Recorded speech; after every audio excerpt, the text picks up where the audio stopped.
It was all good stuff, and the prize winners would get coloured ribbons and a little envelope containing a shilling or two. Then, as the evening session came on, serious, almost professionals, adults, they moved in. Travelling quite long distances and earning quite a bit of cash. And some of them were dead crafty because they'd be in so-and-so earlier on, and then they'd be down here later on to catch the second one. And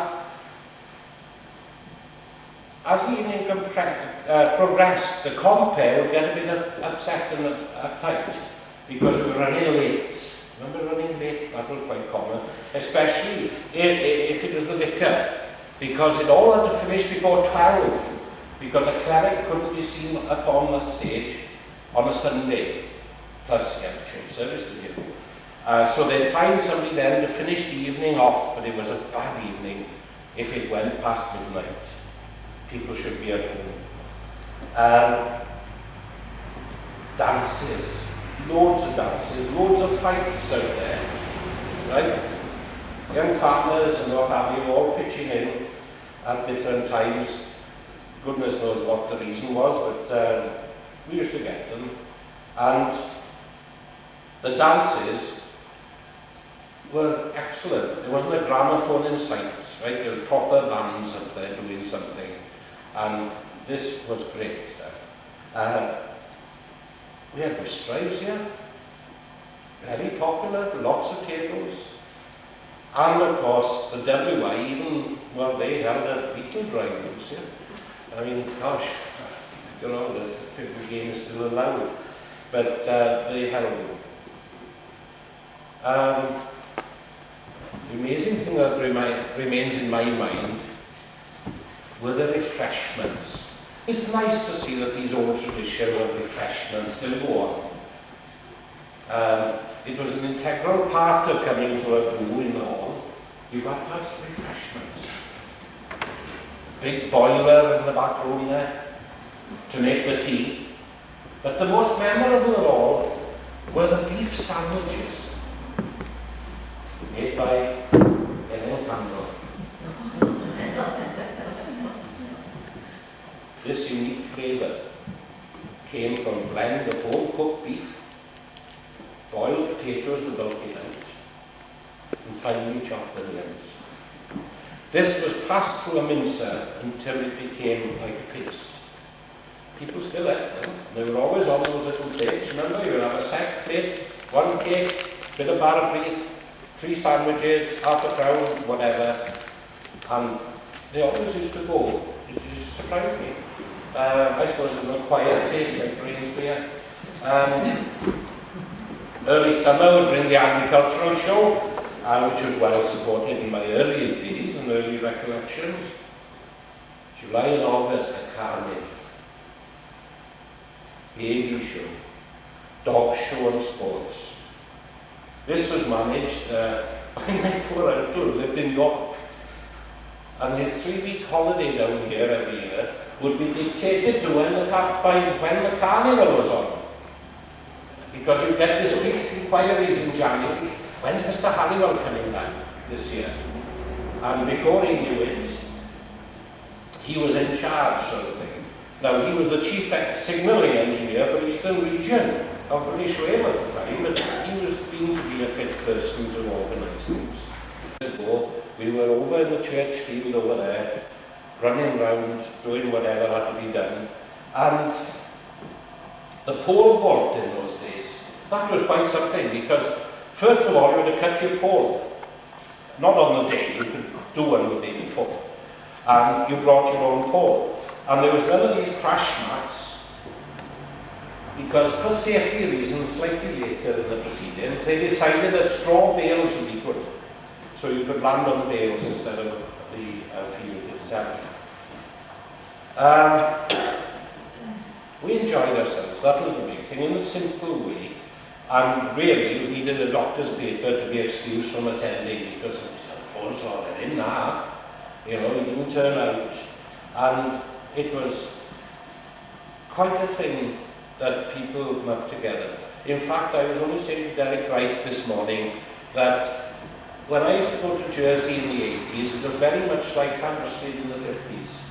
That community spirit, simple pleasures, simple fun, and nobody got hurt.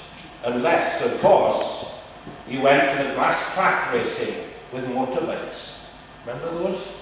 Llanrhystud usually, on the field as you came out to Llanrhystud. You remember Billy Gwynn?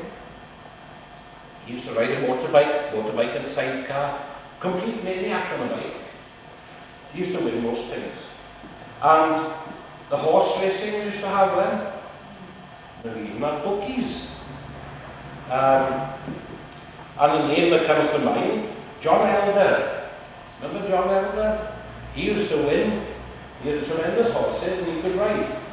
And of course we did have one local jockey, you could say, who lived in Llanrhystud. I'll mention him if time permits later on. I remember the fair coming here too at one time, outside the Black Lion. Things were a bit different then because the road was more over that side and we had a patch there.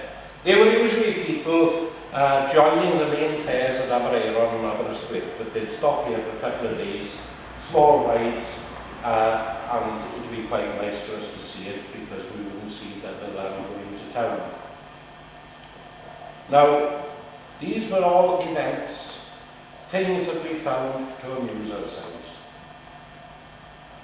Now, living in this small community, we had a close understanding, I use these modern words, of local flora and fauna. Right? And what would be today condemned as poaching was merely a way of life. There was a time when you took from the river the occasional fish, albeit at times without a rod and line, and you just sort of did it. You could tickle trout under the stones or the river banks. And there was a certain expert in the village who taught us youngsters the skills. The term for tickling was sumpo, or to feel. It may not be a very romantic word. Tickling is much nicer, I suppose, but it worked just as well whether it was tickling or sumpo. And the rabbit snare, that was an important thing in those days.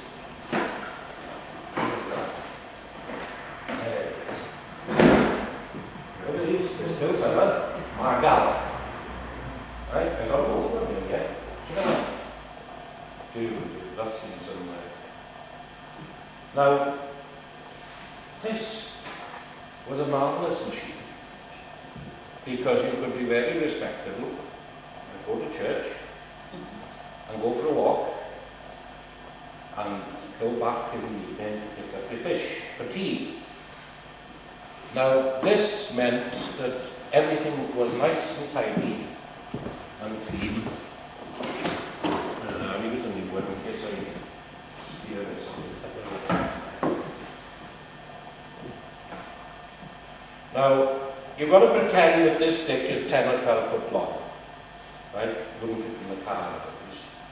And all you did, you tied it on to the end of your long hazel stick, if you could, because they tend to be straight down.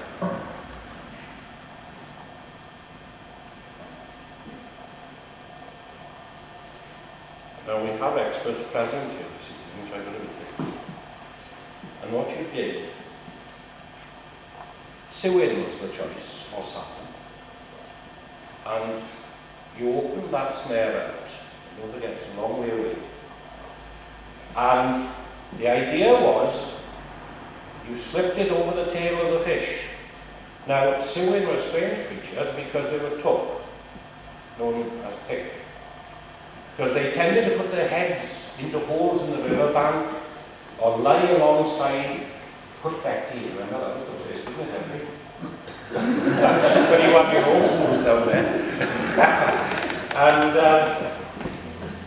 the object was that this stupid fish should be lying there and you get it. Now there was a certain postman living in the village. He was a dab hand, lived in Aberystwyth and had 5 goose. And he used to go down to the mouth of the river, to the big pool down there. wait for the tide to come in, the May and June tides, the big tides, because that meant the sea came into the river. And he'd stand there very quietly with a magal. And these fish, when they come into the river, they'd be drunk, not used to clear water. And of course, they'd be flopping about in the water there, and he would